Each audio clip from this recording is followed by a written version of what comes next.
welcome to Savannah. It's a pleasure to be here.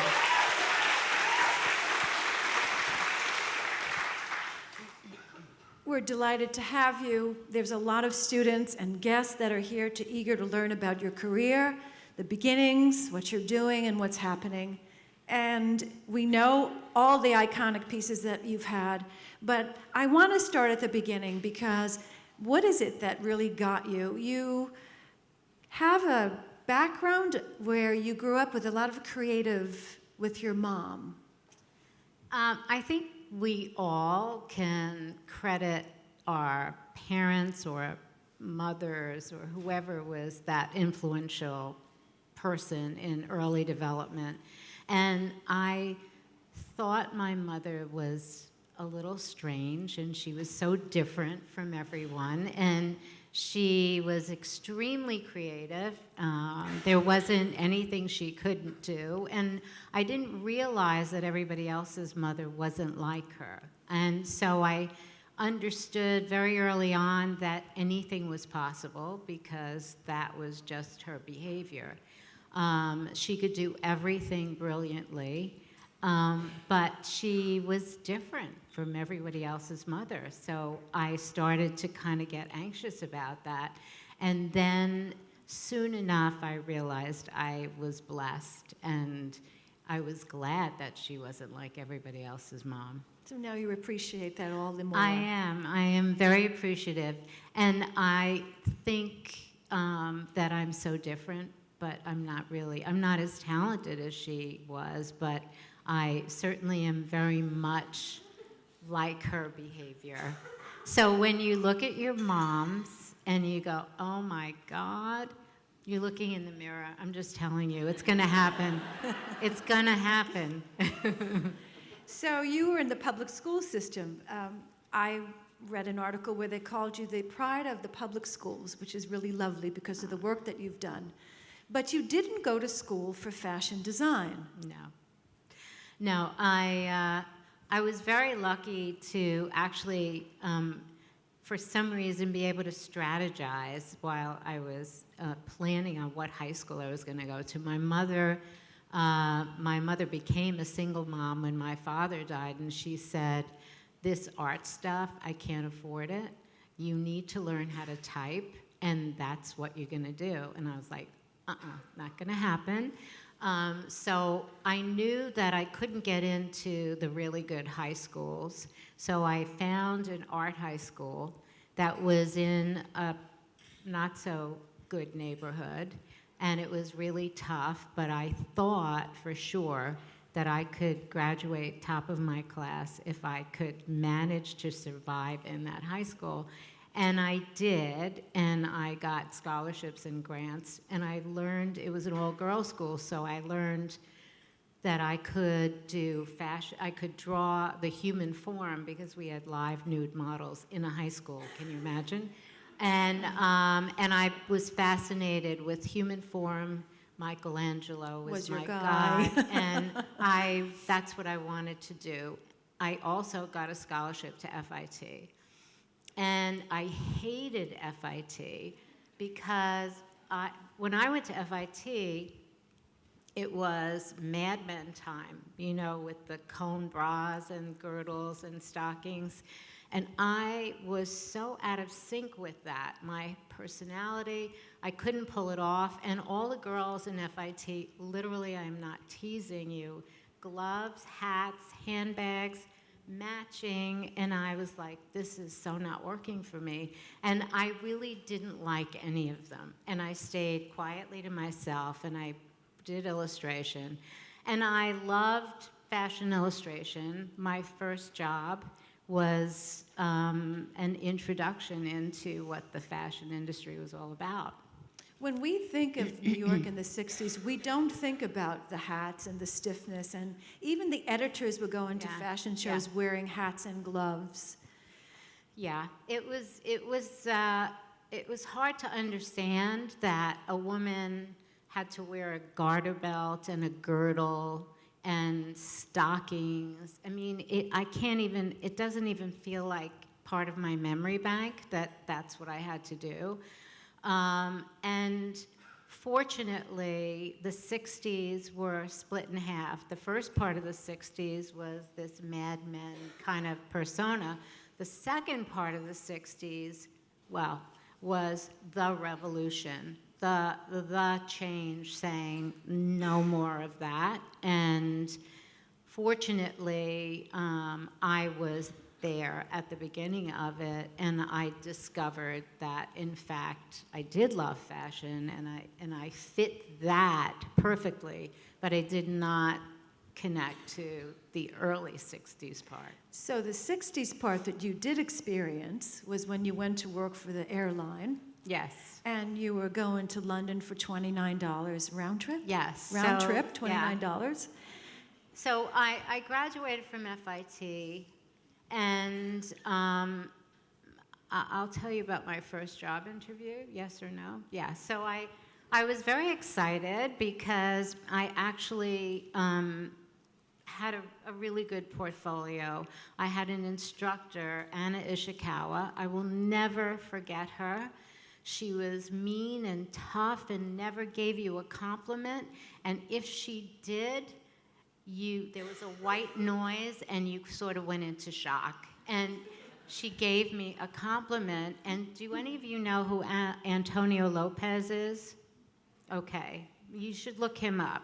So Antonio Lopez was in the class ahead of me, and he left school early because he was extraordinarily talented, and he was now doing sketches for the New York Times. And she invited him into our class, and she brought him over to see my work. And then I thought I was just going to die completely. And we actually became friends later on. And so I was proud of my portfolio.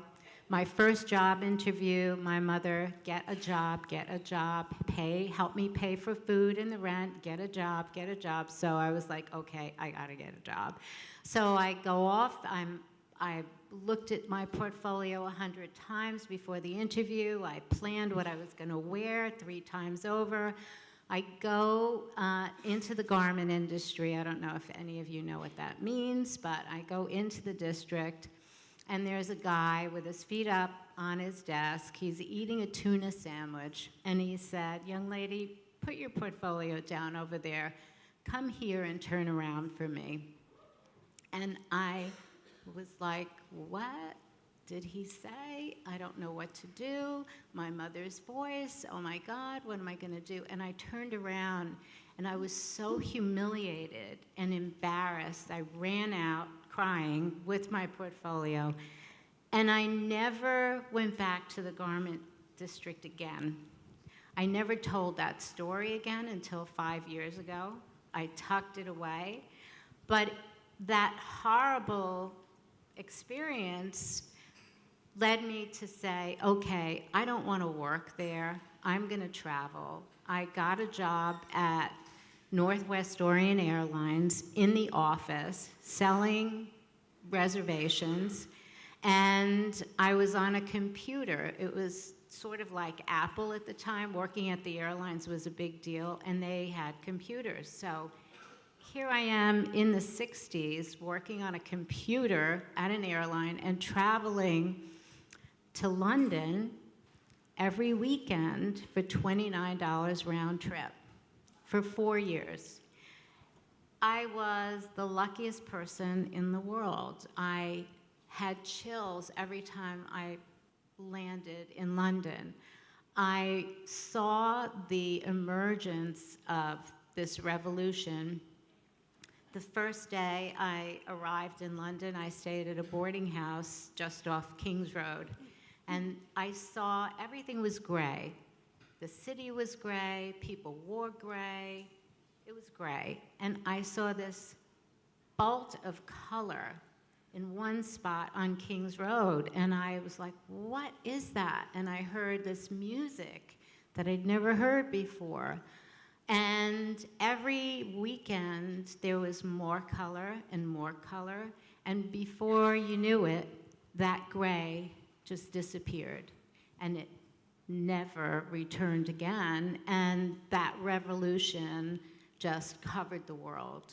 And I was so fortunate to be there to see that this was what I was connecting to. It felt like me. I was comfortable in it. And that's when I discovered that actually I did like fashion and I did appreciate design in that way.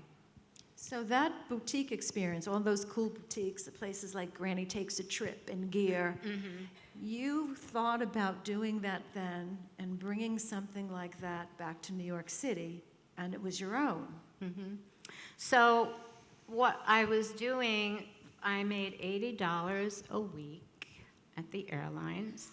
And what I would do is I'd buy clothes and start wearing things. Remember, mini skirts had never been seen. I just can go through a list of things that had never been seen before. And I was wearing, my skirts were getting shorter and shorter. And people would scream out prostitute or say obscene things because to show your knees at that time, I mean, remember Mad Men, show your knees? Not going to happen. But then my friends were all saying, bring me back some, bring me back some. And so I would roll up the clothes and take rubber bands and tighten them up and pile them up in a garment bag and walk through with my carry-on that was like 2 dead bodies in a garment bag. And so I bring back clothes for friends. And then finally I thought, you know what? I think I want to open a store. I can do this. So I found a store for $285 a month in a basement on a street at the time of brownstones. And we started to paint the brownstones different colors. And so there were basement shops, parlor shops, and that's where I began. I had Salvation Army fixtures. I painted a stencil on the floor. And then I started to think about clothes that I wanted to make and that I hadn't seen anywhere. And that's literally how it started. It was not my intention to make clothes for a store I was opening. It was just to have a place where people could find them. And very fortunately, in the first 6 months, and I don't know how it happened, I had a full page in Vogue and a full page in Bazaar. And I was sure everybody made a mistake and they would find me out, that I didn't know what the heck I was doing, and they would be pissed off at me when they found out I was a fraud. This woman who found her was an editor named Ray Crespin. Yes. And she looked down into the basement, and there's a quote that Norma has. It's like, I would do anything to get people to look down. Right. And then there you are with a one-page spread. Right. And it was, the clothes were not, what were they like? So I had, in Vogue, I had a suit with a blanket kind of wrap skirt, a suit jacket with a blanket skirt. And in Bazaar, I had a snakeskin skirt shot by Hero. And it was all kind of ochre and rust colors. And I stitched the snakeskin together with a contrasting thread. So it was an A-line skirt, and I did spats that laced up that went over boots or shoes. And the whole page was the bottom half of that, the skirt and the boots, with like a bright sun behind it. And it was a gorgeous, Bazaar was spectacular then, and the photographs were incredible. So I just couldn't believe it. It was really good for me because it made me feel that I should maybe keep continuing and trying to do more. But I really, because it was so new and I didn't know what the heck I was doing, I just thought, I'm going to get found out. They're going to find out that I don't know what I'm doing, and I'll be so embarrassed. But I knew everything then. I was so smart, so I just kept going. Well, the students have an opportunity to see the Bazaar because in our archive in the library, which is part of your homework for after you leave here, you can go take a look at the Bazaar and go into the Gen Library and see it yourself. Just don't pull out the page. Right. So now, this is 4 years after you're out of school. You have a boutique. Yeah. And it's on 53rd Street, which they called Boutique Row at the Yeah, time, which yeah. was like the neighborhood, or Right. not the It neighborhood? was sort of like the East Village or the Lower East Side, but it was so different then. There was nothing like it anywhere. You just couldn't find clothes like that. And everybody was super creative, doing things for the first time in a different way. And to be honest with you, this time we're living in right now is so much like that moment in time. It's much better now. There's so much more that you can do. For me, I think so. And I think all of you have to just do things in a new way and that has never been done before. That's your job. That's what you've been assigned to do as part of your generation. So if you do anything the way it's been done before, you're going to fail. So don't waste your talent on old methods. Be explorative, inventive, and really make it new and different in the best way possible. It's a great time. So now you went from the basement, you moved to Madison Avenue, and now you're on the second floor. So Right. instead of looking up, up, you have to get somebody down. You've got to get somebody to look up. Yeah. And your visual merchandise person, your friend Curry. Right.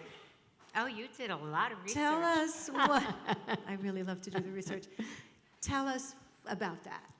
So it's very hard to get people to look down, not just to look, they're not looking at their iPhones then, right? They're looking down because they're depressed. They're not looking in my window. So I finally figure out how to get them there.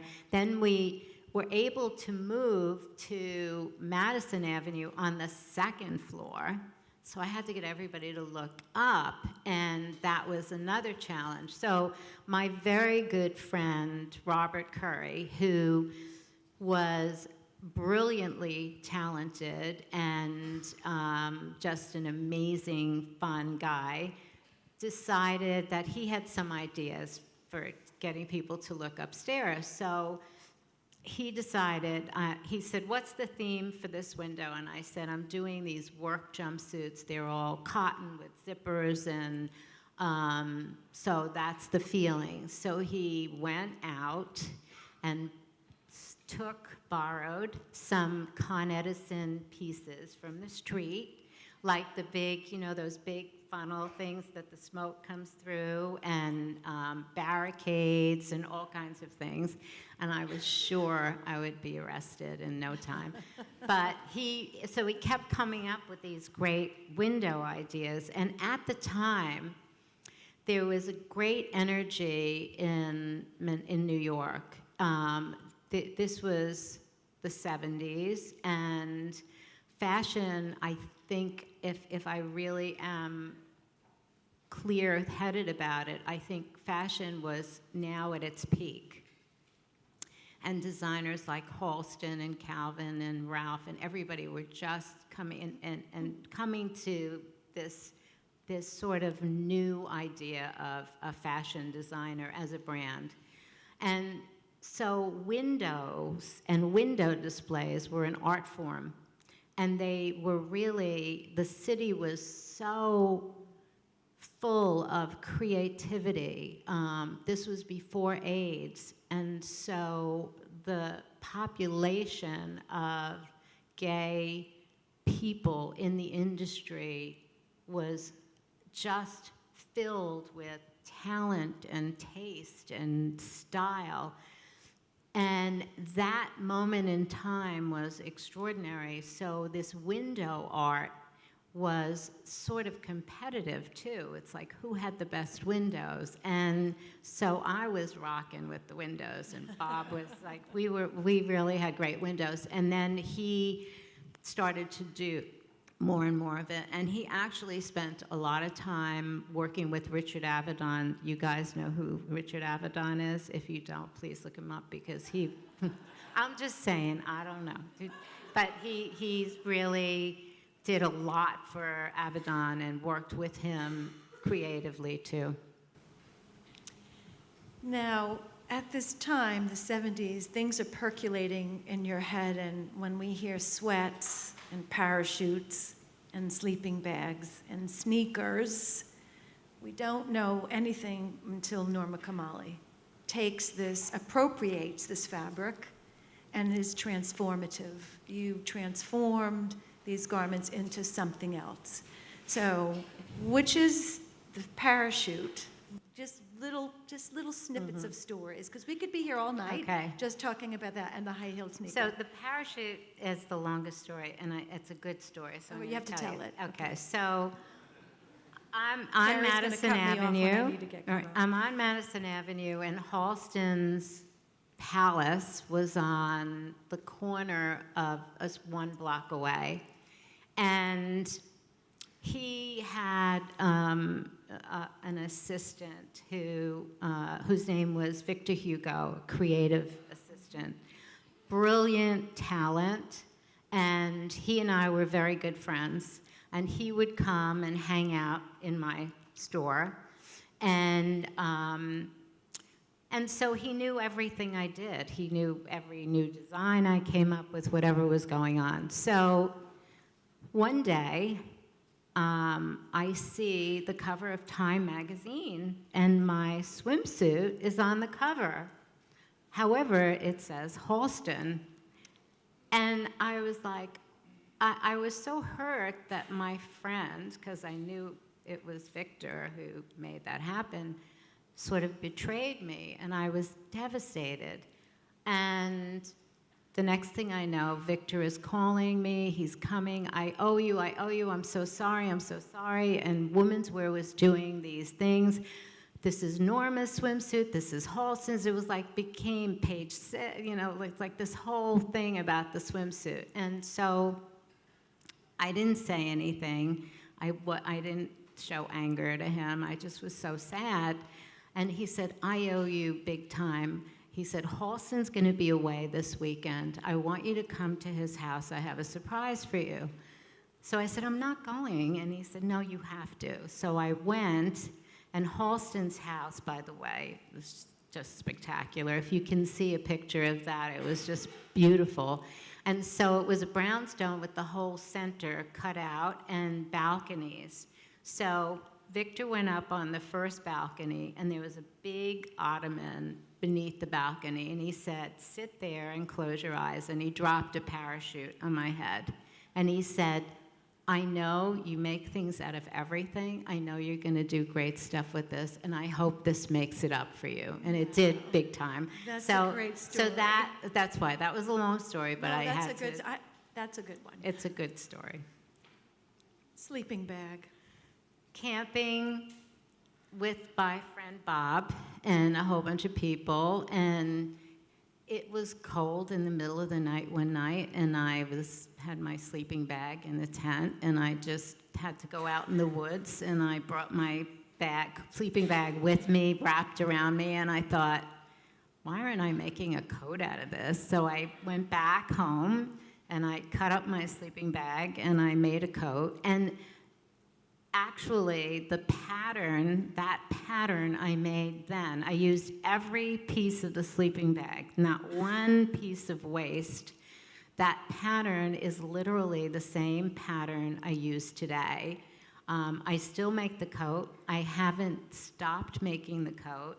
It's had many revivals. Obviously, now is a time you've seen a lot of big, I'm sure if you looked at the collections, but at 9/11, nobody was open, nobody could sell anything, and I was volunteering downtown, and I went back to the office to just see if there were any calls, so I listened to the answering machine, and everybody was answering machine. Did I just say that? Oh my God. I had one call after another asking for a sleeping bag coat, and September that year was muggy and hot, and it wasn't time yet for the sleeping bag coats.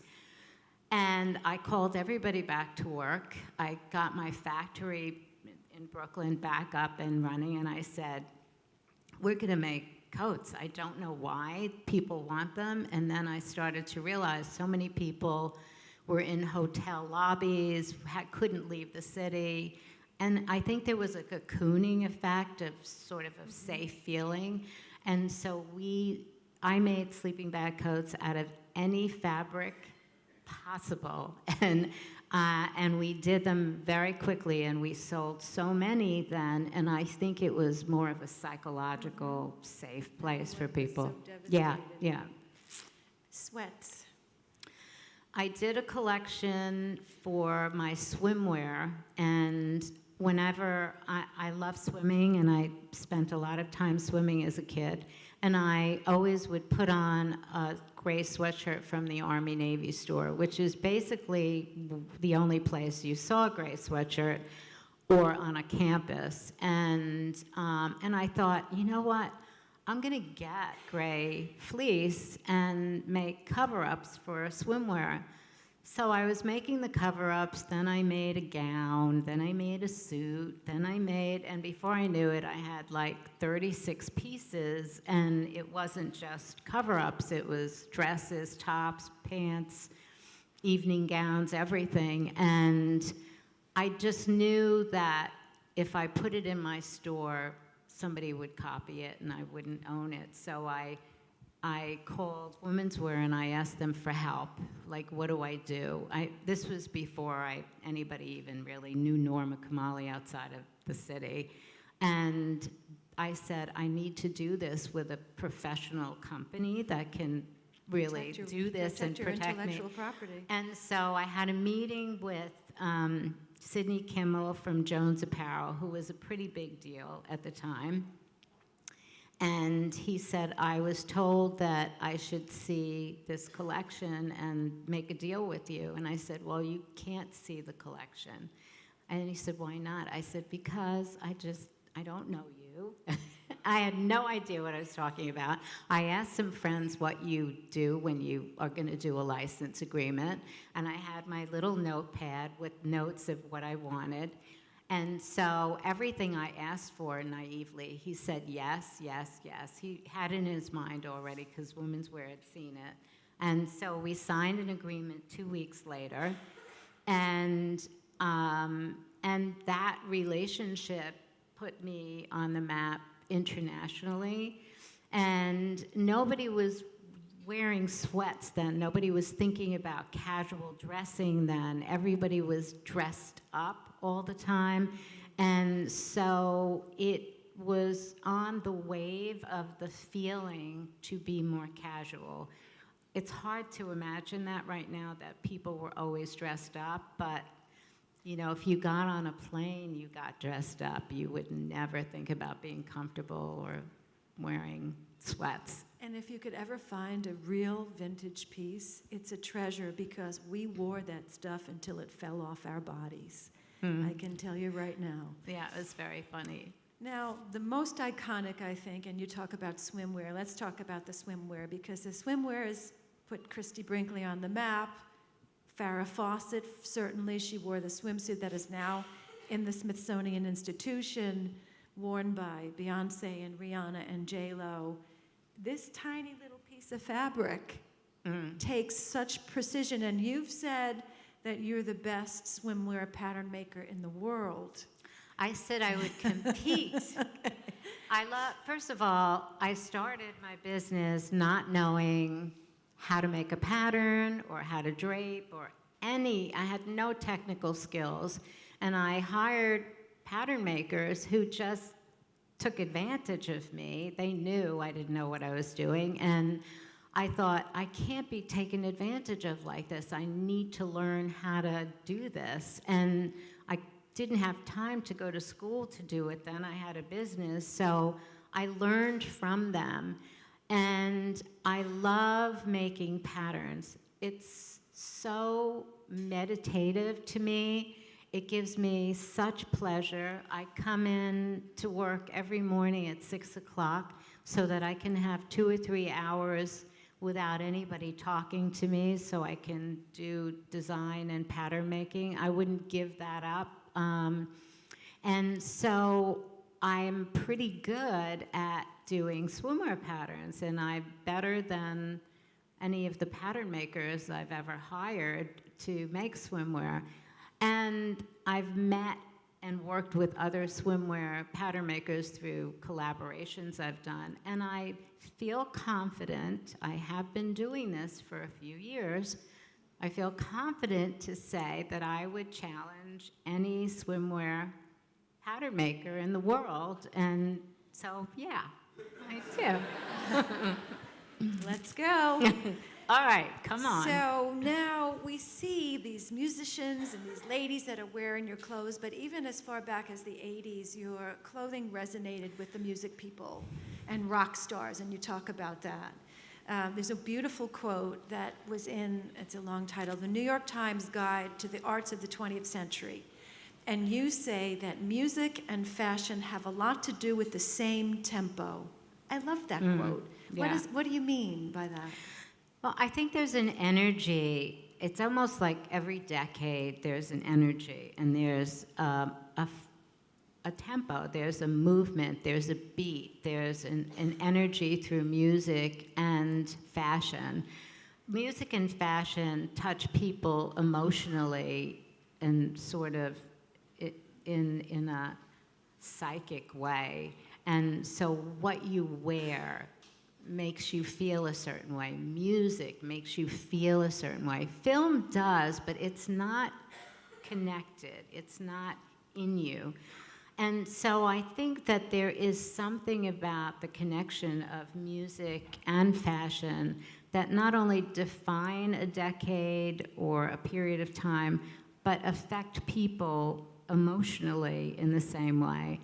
And so there is, and I haven't figured it out, but since the beginning of my career, I've had the opportunity to dress the key, most influential singers and performers, and men and women, and I don't really know why, except that I love it. I think it's great, but and they pay for their clothes. I'm not giving clothes away. I don't believe in that. If you don't want to buy my clothes, then you don't like it enough. So it's not necessarily that important for me to have people say they're wearing Norma Kamali, but I'm grateful that they feel connected to what I do. There's a 1985 VH1 video that you can see on YouTube. Carly Simon is interviewing Oh my you. God, yeah. And she's wearing a version of this jacket, which I bought at Saks Fifth Avenue in 1985, and I've had it in my clothes ever since, in my closet ever since. And I wear it all the time without the shoulder pads now. But she was talking about your fashion show. You were the first to do a video fashion show. Right. And you even got an award from the CFDA in this fashion show. You students, you must see it. It's really glamorous. Well, so when I did this license agreement, now I'm not sure that license agreements are right for now and for you guys, but at the time, it was really good for a designer if you wanted to really be out there. So I negotiated with my little pad, not knowing what I was doing. I negotiated a fee for advertising, a percentage, and nobody predicted how huge a success the whole collection would be. And it was huge, so I had a tremendous amount of money, millions of dollars to spend on advertising in any way I wanted. And I didn't want to do a fashion show. I just felt that fashion shows, actually I feel the same way about them now, is they're sort of not real, and they're too fashion-y, like for the fashion industry, and that seeing women actually in a film or in a story interacting was so much more with character studies and dialogue. So very early on, 1983, I made my first fashion video, and I did them for a period of time. So there's quite a few of them. Actually, I'm putting snips of them up on my Instagram, and so you'll see little snips of them there. But they started then, and they're long, and they're not fast clips, what we're used to now, but at the time, people had time to play out something, so the editing is not as quick and snappy as I would do it now. But the storylines, everything from the reading of the will, where 6 women come to this mansion, this guy dies and leaves them all something, and they interact with each other, and I mean, there's a whole pile of them that are kind of funny. And you're embracing technology. I mean, we have to talk about your barcode. Before anybody else, barcode, try before you buy, online shopping. You can go to the storefront with your iPhone, and the barcode will read the dress and send it to your house. Yeah. Well, that we did, that was like 9 years ago, and actually 10 years ago. So the benefit of having a job that does not sound like the job you signed up for, like selling reservations at Northwest Orient Airlines, I decided that I wanted to be the best, by the way, when I was there. So I became part of this very elite tour department, and I sold the most tours to around the world and to Asia. And what I learned was, I learned how to sell, I learned what an office should be like, I learned about management, and I learned how to work a computer, and I understood the capabilities of that technology in the 60s. I mean, that was so far ahead, and I didn't realize how far ahead it was. I didn't understand. I just thought this was sort of going to be everywhere. And it took some time before it did, but when I saw the opening for it, I just jumped all over it because I was so familiar from that early experience. So the two words of advice that I'd like to share is, number one, you may have an agenda now, but be open to it changing. Number two, if you have a really bad experience, look at it maybe as a blessing that life is steering you somewhere else where you should go, and don't just like fall to the ground and think it's all over. And then when you go off in another direction, it's okay to have an experience that may be unrelated to what you think you should be doing. It should be helping you to get to the path of what you want to do. So that airline job not only got me to London, not only taught me about how to run a business, literally, I matured tremendously through that experience. So you have to, at your age, you need to experience as much as possible, and don't say, no, that's not for me, this is what I want. Be open. You need to have that experience now, because later is too late. So as an addition to your business and to your branding, and this is really important for you now and going forward, is your wellness. I remember walking into the store and I get handed a little cup and there's popcorn, and I'm thinking, oh, she's having a party, this is so cool, and there's olive oil in the popcorn, which is now a whole completely, which is a really important thing that I want to talk about, is the wellness and your Stop Objectification campaign, because this is what I really want them to leave with this, and having them understand how involved you are and committed to education and your social responsibility. So after 9/11, I realized that the stress factor in everybody's life was just amped up. I mean, you guys don't even remember before before then, but the stress factor that you guys live in is much more than any other generation has experienced. And the reason wellness is so important for you and for my age group and for everyone is that the stress breaks down your immune system. The type of food we eat now is manufactured or has hormones in it or has things that can break down your immune system.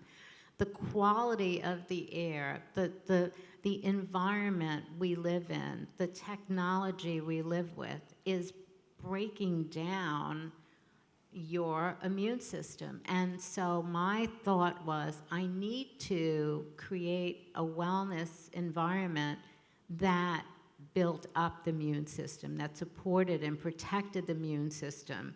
So for me, wellness is not sort of a thing, it's important. It's a lifeline to keeping a healthy body and a healthy mind. So everybody here must find the time to work out. Everybody here must evaluate the quality of food you eat. Everybody here, no matter what your age is, must truly understand the value of what you put in your body, how you treat your body, and how you live. Your mind, your ability to reach your goals, all really is dependent on your health and well-being. My generation ate real food. My generation did not have the stress factor that you guys have. You guys have gray hair at 25. I mean, I see my staff, and it's not the way it used to be. I'm not trying to scare you. I'm just trying to make sure that you don't mess up. Think about how much alcohol you're putting into your body. Think about what you're doing. You have a lot to do. You're investing in a career by coming here with this extraordinary school. Do not blow it. Don't waste it. So wellness, for me, is something I'm working very hard at, and I'm trying to build a product line and an awareness, and I'm writing a book to help people become aware of what's important. The other thing that's really important, I told you the story about my first job interview and that objectification experience I had. It was so devastating to me that I put it way, way back in my head so I wouldn't remember it in the surface. Now, women especially are objectified and have been on a regular basis. It's what we've come to accept. And there are men who are objectified. There are gay men who are objectified. The world is not necessarily dividing it just for women, but the history of what objectification does over a period of time is it breaks down your self-esteem, it makes you feel bad about yourself, and reaching your potential is really challenged when you don't feel good about yourself. So it is very important, and I don't know how many of you saw Bridesmaids. I know this is a diversion, but Bridesmaids, I came to realize this and I'd been doing a study about objectification, and I'm watching Bridesmaids, and there's Kristen Wiig, and John Hamm, and she's doing her pretend thing in bed, and I'm thinking, wait a minute, I think I might be guilty of whatever it is she's doing in my own version. And I thought, I have a feeling I'm not the only one. So I just, every time I had meetings with women, I would say, hey, did you ever objectify yourself in thinking that you can get some guy because you pretended and you did all of this and you made yourself a total idiot? And everybody, yes. So it seems to be this thing that women do in their desire to be loved. And women have an incredible desire to be loved, I think maybe more than most men. And we objectify ourselves, we are objectified, and we have to bring awareness. And my belief is that if every girl in this room, woman in this room,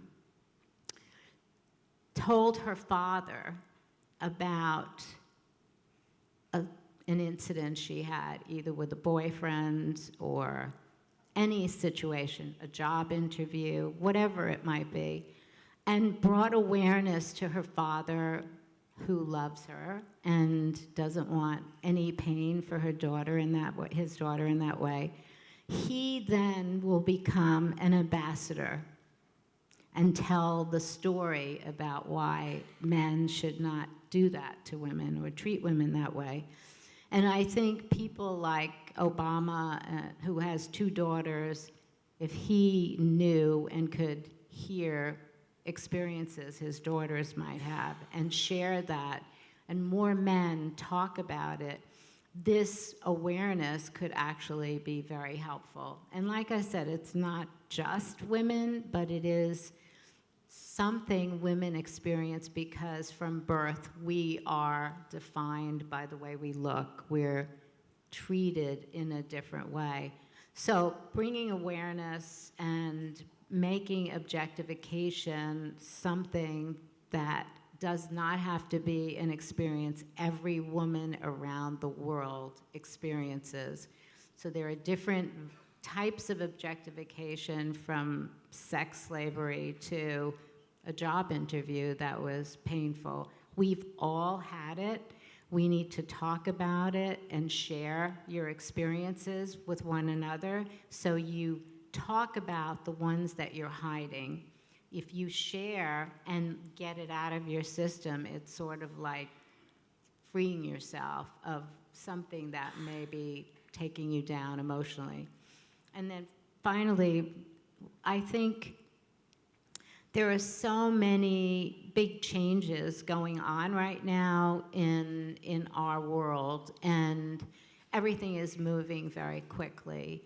We would love to have more harmony, and we would love women to have a bigger voice in the community, in the world community, in our own communities. And that's a very important thing for all women to think about, that you can be in a powerful position and you can have a powerful voice, and that's really important. The other thing is, you need to give to the community, and you have to start now. I know you have no time, but trust me, you have to start now, because it keeps your cup half full all the time. So I started working with the public schools. I remember when I was in school, your age, I worked at a home for girls who were pregnant and their parents wouldn't speak to them and they sort of turned them away. I spent time with them, and every time I work with students or where I can do something, I feel like there's a guardian angel around me, protecting me. I can't explain it, but you all need to give so that you get, and not for that, but it is the most rewarding thing you can do, and you have to start now. So you have to exercise, eat right, and be a mentor, and do good. And I'll tell you, if we were open in 1964, we would have recruited Norma Kamali to come to SCAD. I know the audience now is really anxious to ask questions, and so who's going first? No questions? Oh, okay.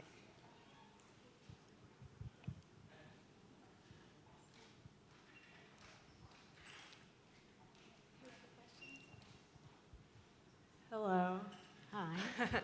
Thanks for the great talk. I was just wondering, do you ever get over that feeling of people will find you out or like you're a fraud? And when did that happen for you, or has it happened? Good question. So I think it's a gradual experience. I'm 71, so I feel like I know it all, and I really do. I mean, I pretty much, I know a lot, and I'm still in the mindset of the moment, so I am over it. But I think it's very important to know that I'm not immune to making mistakes. I'm not immune to really screwing up badly or making a judgment call that's not right. I'm smarter about it. I'm smarter about how to get out of it because I've had to do it so many times. But the next most important thing for all of you is to allow yourself to fulfill your dream, to make mistakes, to fall on your face, because if you don't, and you don't figure out how to get up really fast, you can't survive in the world. So making mistakes, people finding you out, whatever it is that's going to happen, that can hold you back. You cannot let it hold you back. The mistakes, I'm sure you've all heard this 100 times, the mistakes are critical to success. So yes, so you get found out, whatever. Move on. Anybody else? Yes.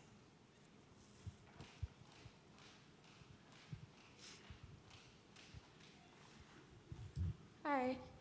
So we do a lot of collaborations and things here at SCAD with other students and businesses. Do you have any personal experiences with doing collaborations? Did it go well? Do you have any advice for collaborating with other creatives? I think it's super important. I think now more than ever, the ability to rethink how you present a brand is the only way to go. So one of the things I recommend is looking at what you're doing in an unorthodox way, in an inventive way, not the typical, oh, I'm going to sell to this department store, I'm going to work. None of that works. So collaborations are great because you create a network of people that all are of like mind and can enjoy this experience of more than what you offer, but the complement of it makes it even bigger. What you do makes it even better. So I love collaborations. I've worked 28 years with a Japanese company. I worked 8 years with an Italian company that does all the Gucci product now. It's high-end sewing machines 5 feet apart with natural light, everything very, very, very high-end. I worked with Walmart for 3 years. I've worked with a lot of different companies. I worked with Jones, I worked with Spiegel, I worked with so many, Everlast, and they're incredibly important to your development. Each one was so different for me, but I learned so much.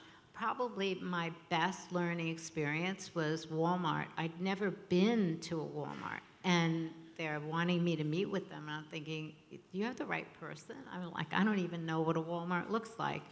And so, and not because I'm a snob, there are no Walmarts in New York City, so and they said, just come, you're really gonna enjoy this meeting. And I went, and to Bentonville, and I turned them down. I said, no, I think your idea is like not good. And I gave them another idea.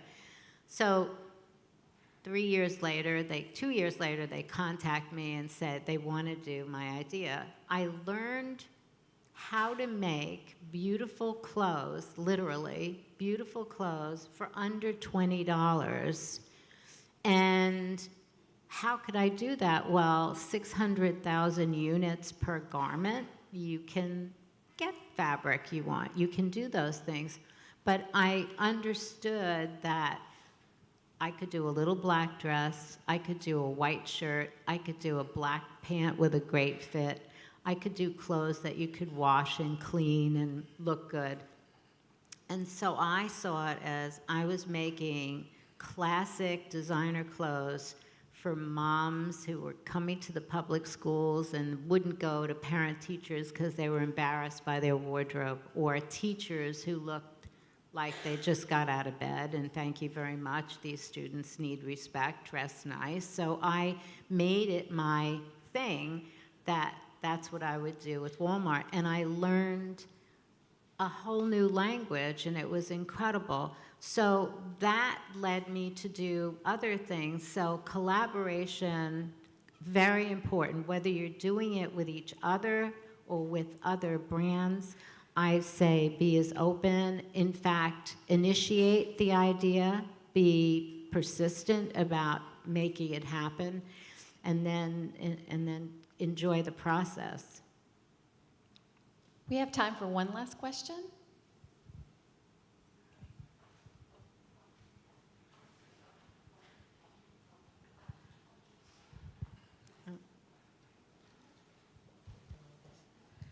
So we're delighted you're here. And I know in the past you've done some exploration in virtual reality.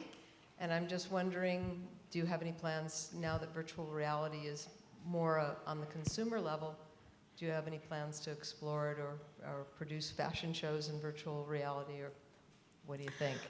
Well, I love virtual reality. I love augmented reality.